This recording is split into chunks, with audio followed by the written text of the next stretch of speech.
The trouble is, when you play with the devil, he doesn't play fair. He'll give you everything you want, all the drugs you want, all the women you want, all the promises, and all the power you want. And when he's done with you, he'll kick the legs out from under you. It sounds like the Broadway play Damn Yankees, where they sell their soul to the devil and they become a champion baseball player. I never saw that, but that's interesting. And that's why you hear rock stars sometimes say, I sold my soul to the devil. Because once you make that trade, he'll give you what you want. But people need to understand that the devil is not sharing his kingdom with anyone. He's selfish and hateful, and his personality is that of hate and violence. And so as I began to encounter these spirits, from a pleasant person, even though I was a fall-down drug addict, I began to take on the personality of the devil. I began to act. I began to hate. I began to become violent in my card readings. Began to hate? You must have. You had hate no all love the anyway. more. Really? Oh, hate all the more. And I love to see people hurt. Like, I'd like to do a card reading where I knew a man was committing adultery. I'd name names, and it was just an evil behavior. And so here I was with these spirits operating in this power, cursing people. I cursed one man, said he fell 3 stories into a wheelbarrow. Thank God that wheelbarrow was there, because he would have been killed. I was astral projecting. I was studying all this witchcraft. I thought everything was wonderful. The same spirits, as you said in the opening, that gave me power began to turn on me. Why would they turn on you? Because the personality of spirits of darkness is not a nice, friendly personality. You can tell even by people that are deeply involved in witchcraft, the way they dress, the way they act, ghoulish and black nails and dark colors and very strange in their acting. Is it like, I used to watch Westerns as a kid, and in the Western, a new guy comes into town and goes and plays poker, and he wins. And the next day he said, boy, these are country bumpkins. I'm going to take them for all they're worth. And he bets everything he has, and the game is fixed. And he loses everything he has. Excellent. And that's exactly the way it happened, Sid. That's excellent. And that's exactly what had happened to me. I thought I had arrived. But as these spirits began to turn and to torment, the same spirits that gave me power to read cards and astral project and operate in the solical power, the psyche power, would turn on me. What does that mean? What do you mean, turn on you? It was as if all of a sudden the same voices that would say this man is committing adultery, or this woman steals at work, or this girl's going to get married last year, when I was reading cards, would now say to me, you should die.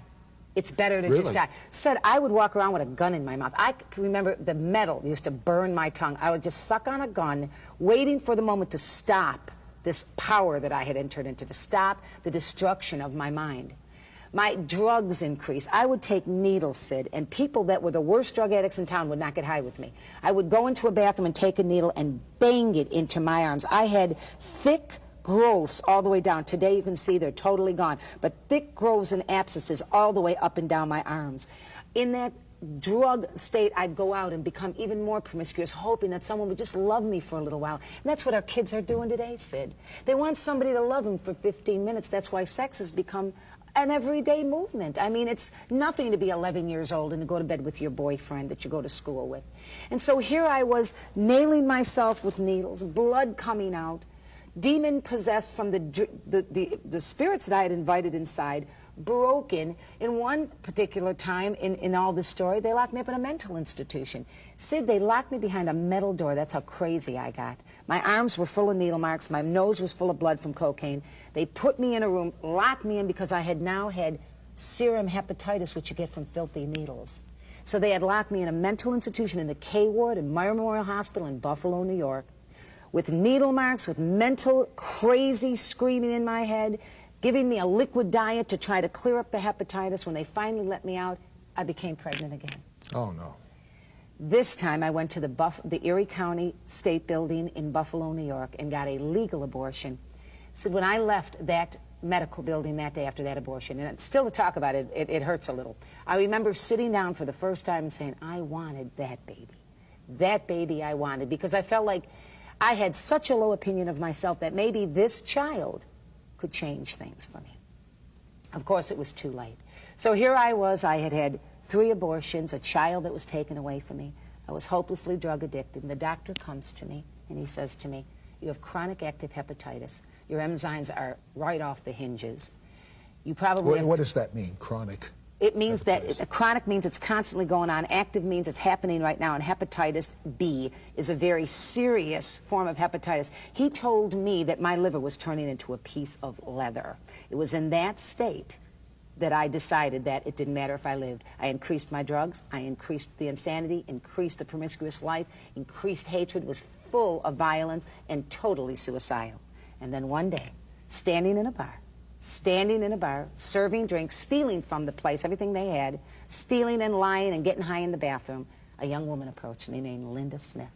And you know what, Sid? She really believed in the power of God. She knew I'd experienced the power of darkness, that I knew it was out there, that it worked. But she wanted me to see a higher power, a greater power, that superseded the power that I was operating in. So what did you think of this, Linda?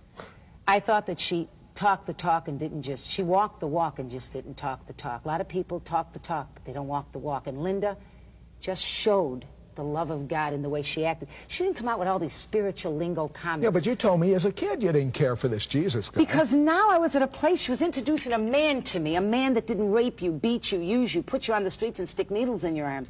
A man that was the Son of God who loved you for the way you are, not for 15 minutes, loved you for who you were, and who was able to reach down in that liver and reconstruct it, reach into that belly full of blood from bleeding ulcers, reconstruct and heal that, reach into a mind that was mentally ill, reconstruct that, reach into a heart that's broken, and put it all back together. Just because he's a man who loves mankind, because he was the Son of God. How'd that happen? She took me to church. She took me up to Pastor Why Tommy did you Reed's go to church? Because I was dying, and there was no hope. I figured I'm going to die anyway. Let's go see. And you know what really influenced me, to be very honest, in the last few minutes of this program? She acted like a person who didn't just put on a facade of Christianity. She lived it. She walked it. She didn't want to impress anybody, Sid. She wanted to introduce to a dying, demon-possessed tramp witch. She wanted to introduce that human being to a man who'd change her life. You went into that church. I walked in. What happened? I was dressed lewd. I had demons in my eyes. They were screaming all Most over my pastors mind. kick you out. Well, some of them wouldn't have anything to do with me. But Sid, in a very quick moment, I know we're coming to the end of your program, in a quick moment, the man on the platform said, if you need God to touch you, if you need healing in your body, come on up. I took the longest walk of my life. When I got to the platform, and to this day it brings tears to my eyes, Jesus Christ was waiting for me. Within an instant, and I have medical reports, in a moment of a prayer of 1,800 strangers who didn't know my first name, the church stood forth, the blood-bought church began to sing the blood of Jesus. And in a moment, when they began to call on the name that people curse, the name of power and ability, my liver was healed, my stomach was healed, my mind was restored, and I left that church, and said, never to be the same.